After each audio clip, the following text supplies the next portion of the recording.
Tá certo, Débora. Obrigada, Débora, trazendo informações importantes. Deixa eu já trazer aqui o Gustavo Cruz para a gente falar mais sobre estes assuntos também. Gustavo Cruz, grande estrategista da RB Investimentos, toda semana aqui com a gente. Obrigada, Gustavo, mais uma semana. Sua presença aqui, seja sempre muito bem-vindo. Bom dia para toda a equipe, bom dia para todo mundo que está acompanhando a gente. Obrigada, Gustavo. Temos vários assuntos até internacionais para a gente conversar, mas eu queria começar aqui com o Brasil hoje especificamente, né? Porque foi anunciado aí que começa oficialmente hoje lá em Brasília a implantação do 5G, né? Uma tecnologia aí importante que não, né, vai só melhorar a conexão do celular, mas a gente sabe que é tão importante para outras questões, até a gente falou mais cedo em relação até à própria área de saúde, enfim, várias outras questões que são muito importantes, né? Tudo que está aí ligado à tecnologia. Queria entender um pouquinho da sua visão. Se no mercado financeiro existe, sim, alguma perspectiva de melhora, principalmente em relação às operações, né? A questão da velocidade das operações, se isso deve trazer algum impacto para o investidor, como que o 5G pode impactar na economia, no mercado financeiro, enfim, como um todo. Perfeito. Eu acredito que mais do que a velocidade, também a estabilidade é algo que é bem-vindo para o mercado financeiro. Agora, ainda mais que tem muitos funcionários que ficam de home office, cair a conexão, dar esse tipo de problema, realmente é que nem você falou, faz diferença entre você cotar um preço de um dólar com um delay de 10 segundos, ou se você cai e tem que recuperar em 1 minuto, faz bastante diferença. Então, acho que é mais uma vez nessa direção. É claro que para a população como um todo ainda tem muito a caminhar. A gente sabe que uma parcela relevante da população ainda tem pouco acesso à internet, não dura a internet até o final do mês, então o acesso ele não é universal ainda, mas a gente sabe que conforme a tecnologia vai se aprimorando, mais e mais formas de monetizar isso também são disponibilizadas. Então, muitas vezes até empresas que a gente não associa as beneficiárias com tecnologia podem se aprimorar e ficarem mais vendedoras, mais promissoras no longo prazo com isso. Acho que cada vez mais a gente está vendo, por exemplo, carros sendo utilizados como fontes de internet, como quase um computador móvel. Então, daqui a pouco também a venda de propaganda nesse veículo vai ser interessante. Enfim, só para dar um exemplo aqui. A tecnologia está sendo instalada hoje a partir de Brasília, né? Estreia hoje aqui no Brasil. E até o final do ano a expectativa é que vários outros estados também já tenham a tecnologia 5G.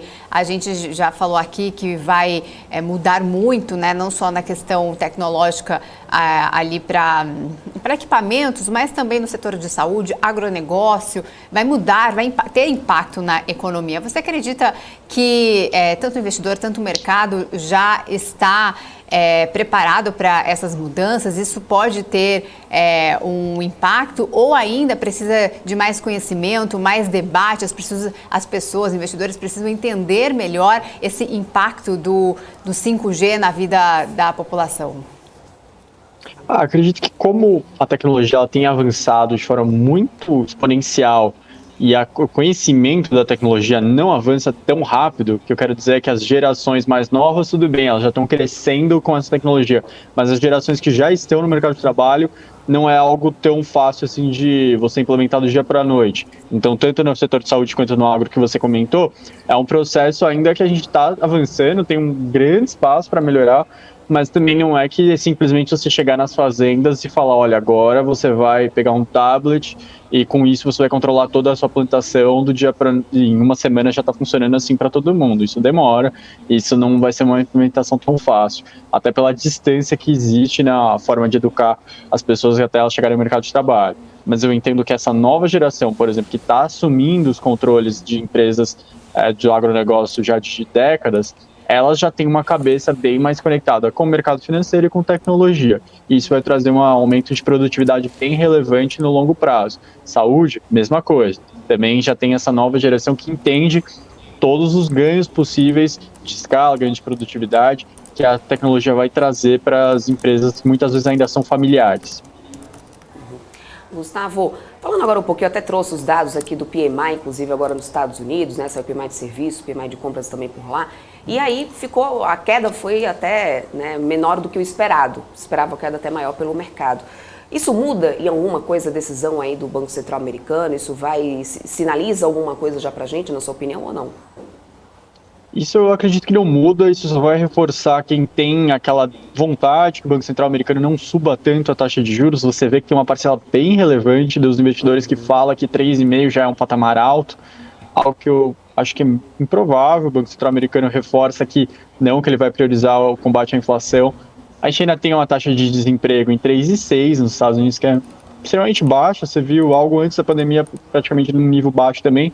Mas antes disso, desde 2002, que não tinha uma taxa tão baixa, ou antes disso, e a questão de vagas que você estava comentando, tem vagas abertas nos Estados Unidos, mais de 11 milhões. Isso também, há mais de década que você não vê a quantidade de vagas tão alta, de vagas abertas, e as contratações não batem um pouquinho mais da metade, são mais de 6 milhões por mês, mas não conseguem preencher as vagas. Desde o final da pandemia que abriu essa boca de jacaré gigante entre vagas abertas e quantidade de pessoas sendo empregadas mês a mês. Então, o mercado de trabalho continua muito forte, muito aquecido nos Estados Unidos, o que vai gerar ainda um pouco mais de inflação via ganhos salariais. Então, as pessoas estão fora, observando que tem praticamente 2 vagas para cada uma delas, elas vão pedir mais salário.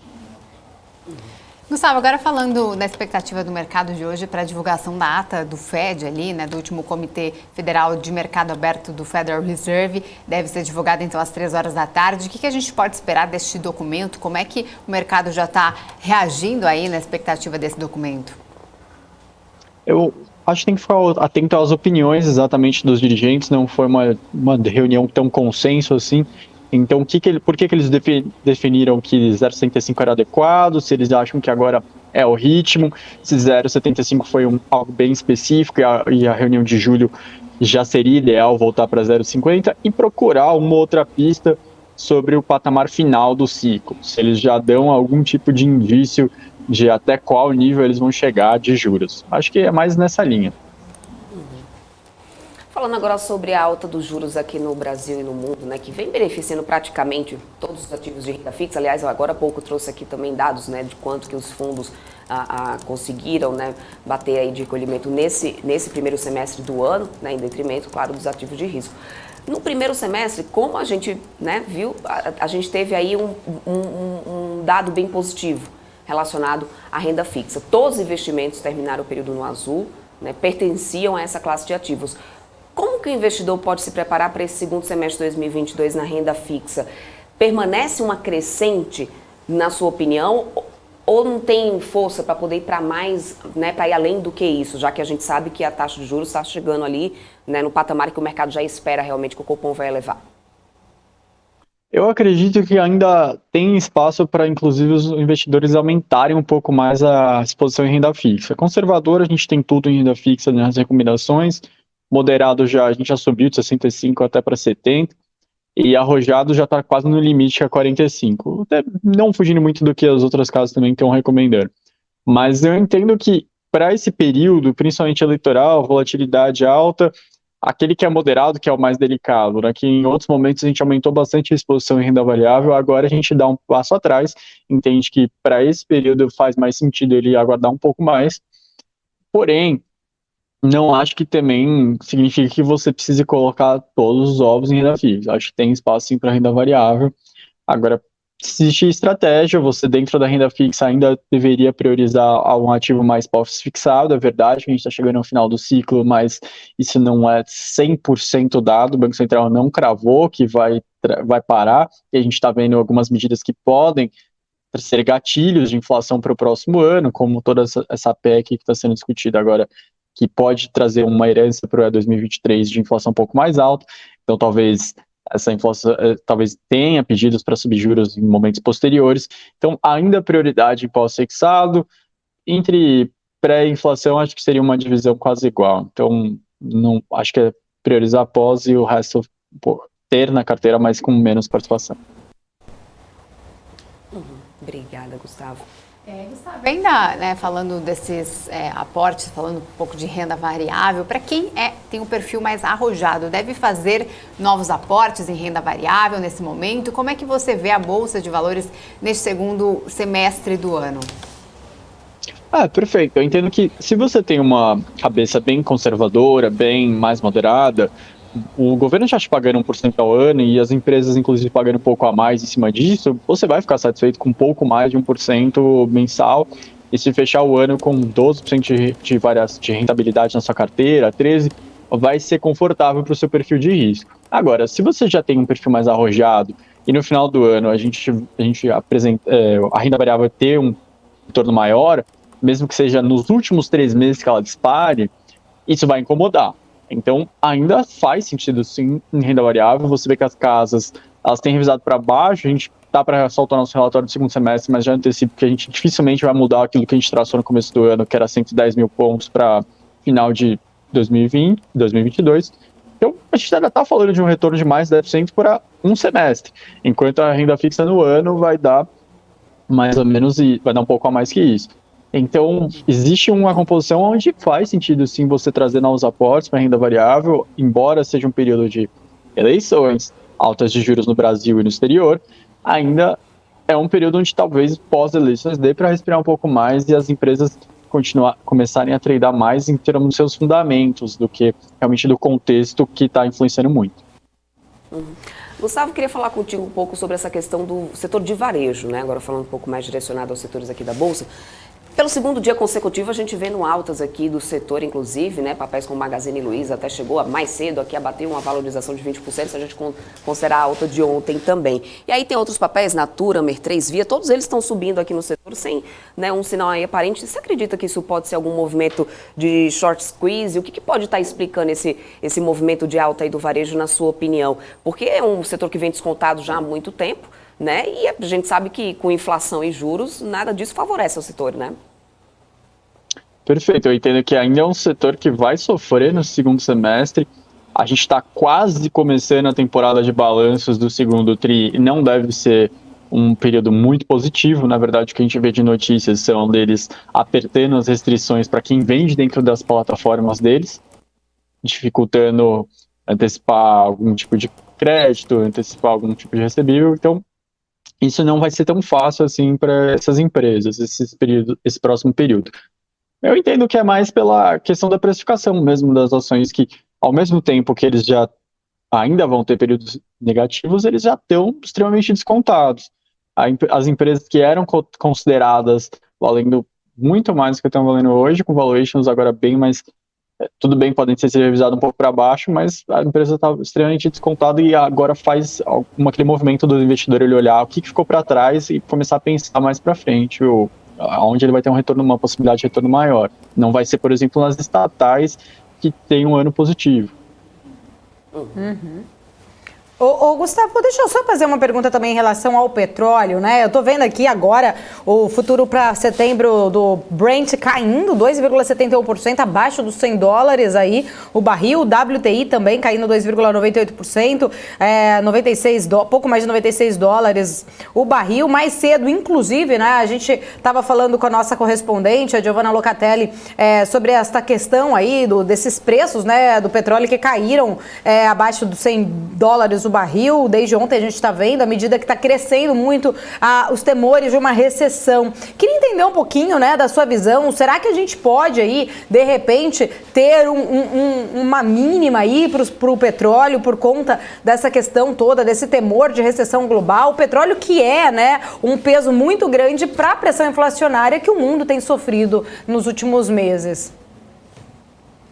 Teria um período de alívio agora. Você tem essas discussões de recessão, de que, de novo, não seria um ciclo de recessão longo, não é que a gente está falando em 2, 3 anos de quedas seguidas.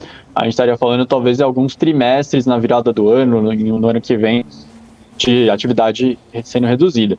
Agora, junto a isso, você tem esse temor, principalmente na Europa, que é uma região que está sendo abalada por uma guerra, e com isso a moeda da Europa, o euro, ela está se enfraquecendo muito contra o dólar.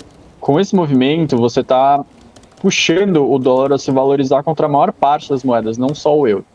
Nesse movimento, junto, você puxa também preço de commodities para baixo, preço de petróleo, inclusive, com uma questão de recessão e dólar mais forte.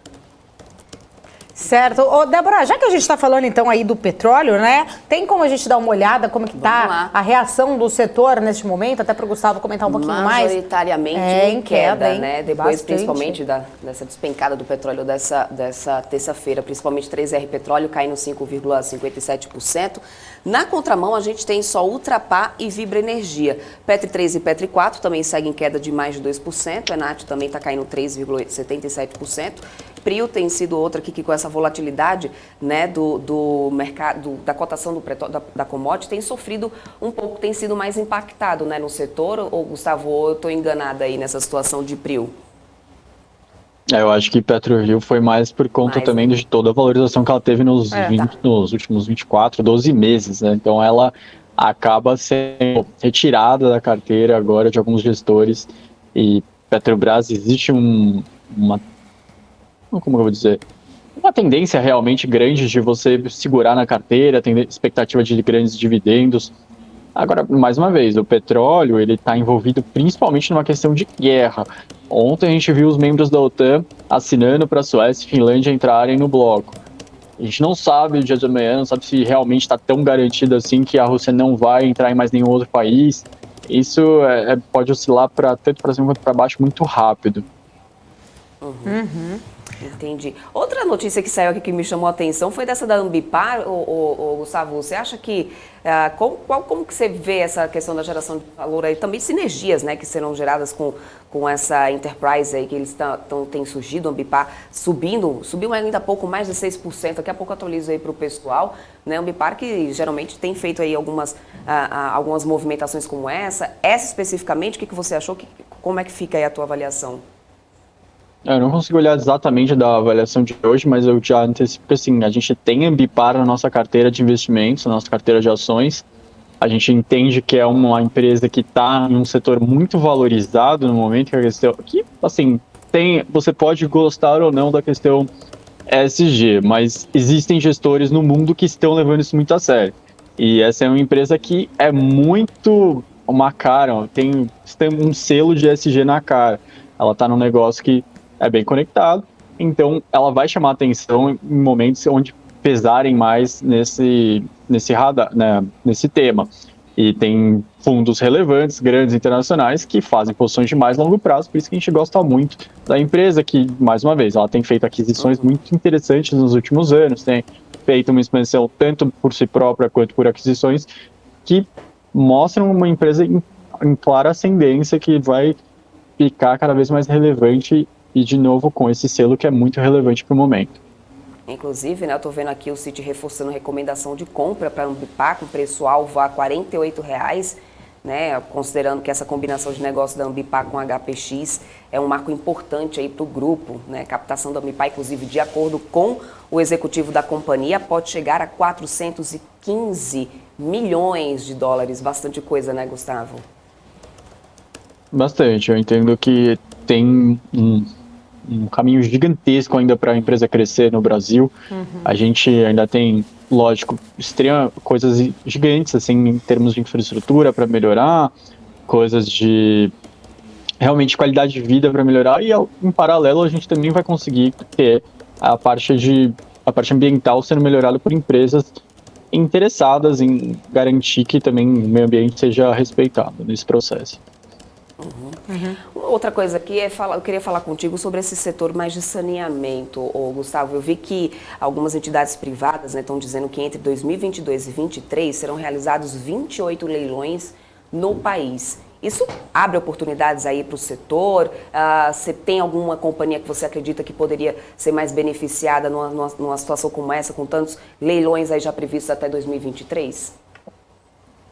A gente não tem nenhuma específica, a gente está esperando muito a questão eleitoral, porque a gente tem visto já declarações de alguns pré-candidatos querendo fazer uma intervenção um pouco maior em empresas, em setores. A gente prefere esperar para ver como que vai ser o começo do ano que vem, em termos de modificações mesmo em regras, em processos, em contratos que já foram estabelecidos previamente. Mas, de qualquer forma, eu acho que qualquer um que está assistindo o jornal nesses últimos dias tem visto o quanto é problema de saneamento. Precisa subir principalmente para norte e nordeste, ainda regiões pouco atendidas. Você vê desastres gigantescos, claro, chuva muito acima do normal, mas você também vê as pessoas já reclamando que antes já não tinham um atendimento mais precário. Então, existe um espaço gigantesco para ser investido. Isso tanto em empresa local quanto em empresa estrangeira.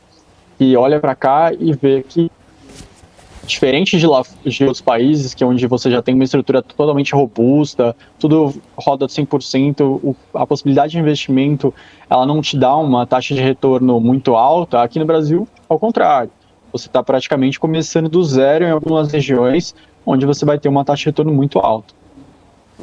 Até abrir aqui o setor para a gente dar uma olhada. Hoje tem, né, as companhias majoritariamente em alta, né? Sanepar também está subindo aqui, a menor alta do setor, para Sanepar 4, 0,83% de alta ainda assim, né? E a gente também tem aqui a Ambipar, claro que está subindo bastante, a gente já falou bastante sobre ela. Né? Copasa subindo 1,15 nesse momento, né? Só a gente tem aqui do lado Sabesp caindo 0,36% por enquanto. Né, Paula? Estava até acompanhando, né, essa alta aí, né, expressiva, né, de Ambipar, vocês colocando muito bem aí essa questão. Ô Gustavo, eu queria só trazer aqui uma outra, né, eu comecei até falando com você em relação à questão da tecnologia, do 5G, especialmente ali, perguntando o que facilitaria para o mercado, mas eu queria entender um pouquinho mais da visão para as companhias listadas, né, a TIM vai ser a primeira a oferecer o serviço, parece que vai ser a primeira lá em Brasília a oferecer. A gente tem outras companhias, né, que não estão listadas, que é a Claro, mas tem a Vivo que é listada também, e tem Brisanet, né, parece que Brisanet também aqui no estado de São Paulo, e ela vai expandir também, acho que para o Nordeste, se eu não me engano, a operação ali para oferecer também o 5G. Como que você vê esse setor especificamente, né, o que ele ganha aí, talvez de repente seja interessante o investidor começar a olhar também para esse setor que vai trazer de repente uma exposição maior, né? O setor, a gente realmente gosta dele para quem tem mais uma visão de longo prazo em termos e fica satisfeito em receber os dividendos e não fica tão atrás de um ganho de capital, da ação se valorizar muito rápido. Geralmente não é o histórico desse setor, mas ele é um ótimo pagador de dividendos justamente porque são contratos muito determinados, é uma logística onde você tem a cada par de anos um leilão, você se estabelece e o mercado ele é bem dividido certinho entre Claro, TIM e Vivo e agora um outro player regional. Mas de qualquer forma são serviços que cada vez vão ser mais essenciais, as pessoas mais dependentes, tanto para a sua vida pessoal quanto sua vida profissional. E, então, você não consegue não consegue trazer muitos riscos assim, para a logística do setor no longo prazo. O que tinha de contra é isso. Você não consegue ter um ganho tão a mais no curto prazo por conta de ser um setor previsível, então já estaria praticamente tudo no valuation. A novidade do mês passado para agora é que ele entrou a questão do ICMS de ser reduzido por ser considerado um bem essencial, então foi uma novidade que vai provocar revisões para cima. Eu até trouxe aqui o setor separado aqui, Brisanet, está subindo hoje 4,64% agora, né? A gente também tem Vivo e TIM aqui em alta, 0,97% de alta da Vivo, TIM também está subindo 0,38%. Quero aproveitar que aqui eu estou com o setor já olhando para Oi. Oi, que é um papel que, né, separa aí o mercado entre AME ou DEI, né, o Gustavo. O executivo aí depois dessa divulgação dos resultados, que foi adiada aí por algumas vezes, disse que realmente já está bem próximo a sair dessa recuperação judicial, mas eu tinha lido alguma coisa ali sobre algumas pessoas acreditando que não seria assim tão fácil para poder acabar com esse processo de recuperação judicial da companhia, né? Falando aí sobre Oi, faz tempo que a gente não comenta sobre, né? O que você tem achado aí dessa movimentação, desse momento aí da companhia? Perfeito. A Oi, ela seria a exceção, talvez, uma empresa que tentou ser uma campeã nacional, não funcionou muito bem e realmente ela deu um passo maior que a perna e teve, infelizmente, que chegar num ponto onde teve que dividir alguns ativos entre as principais concorrentes e as concorrentes vão se beneficiar desse desmembramento, crescendo ainda mais com a possibilidade, já tudo organizado via CAD. A Oi, ela se especializando, reduzindo o tamanho para um ou outro setor de atuação mais específico, ela tem sim como dar uma volta por cima e no longo prazo voltar a crescer e apresentar resultados mais sólidos. Mas do tamanho que ela estava, tentando operar em todas as frentes e ser uma grande, de novo, campeã nacional, isso não se mostrava muito viável. Então, por isso que a empresa é mais descontada que as suas concorrentes, por isso que ela teve um período tão grande de queda, enquanto as outras, elas elas seguem praticamente um crescimento mais estável, mas seguem em ascensão. Gustavo, eu queria trazer aqui um outro assunto, né? A gente tem aqui informação de uma nova pesquisa do IBGE trazendo aí que a pandemia derrubou viagens feitas pelos brasileiros em mais de 40%, né? Principalmente o ritmo de viagens internacionais acabou sendo mais afetado do que as viagens nacionais, né? Trazendo aqui os dados, inclusive o dado tem constado lá na Pesquisa Nacional de Amostra a Domicílio, que é a PNAD contínua, mas do setor turístico, né? Foi anunciado agora há pouco até pelo IBGE essa última pesquisa que trouxe, então, essa preocupação até do brasileiro, principalmente em fazer viagens internacionais. É claro, a gente sabe que a questão da desvalorização também da nossa moeda pesa muito na hora de você fazer uma viagem internacional, mas eu queria entender um pouquinho da sua visão para esse setor. A Débora está até aqui, estou olhando aqui de lá, já vi azul ali aberto. Quer mostrar primeiro, Débora? Vamos lá, então, antes do Gustavo comentar como que tá. O setor praticamente inteiro, só a Embraer, né, que vai aqui se destacando um pouco, mas realmente nessa situação, a Gol e a Azul realmente que são mais impactadas, 4,58% de queda para Gol, Azul 3,89%, CVC 0,59% de queda. E tem mais um detalhe, hein, Paula? A Petrobras anunciou mais um aumento no querosene de aviação. Mais um aumento de 3,9% no querosene nesse mês de julho, que somando aos aumentos que já tinham sido anunciados, chega a 70% já de alta do querosene de aviação só nesse ano. E isso, claro, impacta bastante aí nas companhias, né, Gustavo? Sim, com certeza. É um setor que, infelizmente, ele sofre muito com o aumento de preço de combustível e principalmente porque a maior parte dos custos deles são dolarizados. A gente está vendo o câmbio batendo quase 5,40, a última vez que eu olhei na tela, um pouquinho a mais já. Então, é um setor que sempre tem, você parece que vai engatar, que está tudo indo muito bem, só que algum problema de fora chega e afeta os resultados das empresas. A questão dos voos internacionais é sempre uma atenção extra, porque é lá que as empresas aéreas elas têm uma margem maior. Então, é bem interessante que elas consigam ampliar essa participação, essa demanda por voos internacionais e a participação oferecendo mais rotas internacionais. O voo doméstico, a concorrência já aperta um pouco a margem dessas empresas. A ANAC mostrou que a oferta de voos ela até superou pré-pandemia, enquanto a demanda ainda não, mas de qualquer forma já está bem próximo, se eu não me engano era 2,5 abaixo do pré-pandemia, já está se aproximando de voltar ao período pré-pandemia, mas a questão internacional ela sofreu porque muitos destinos internacionais fechados, muito receio, né, de você comprar, fazer um investimento grande e realmente ser vetado a viagem, ter que cancelar os planos de última hora ficando com prejuízo por conta da pandemia, por conta da própria doença. E, então, isso tudo dificultou um pouco o momento de recuperação em uma oferta de produto deles que é tão rentável para eles.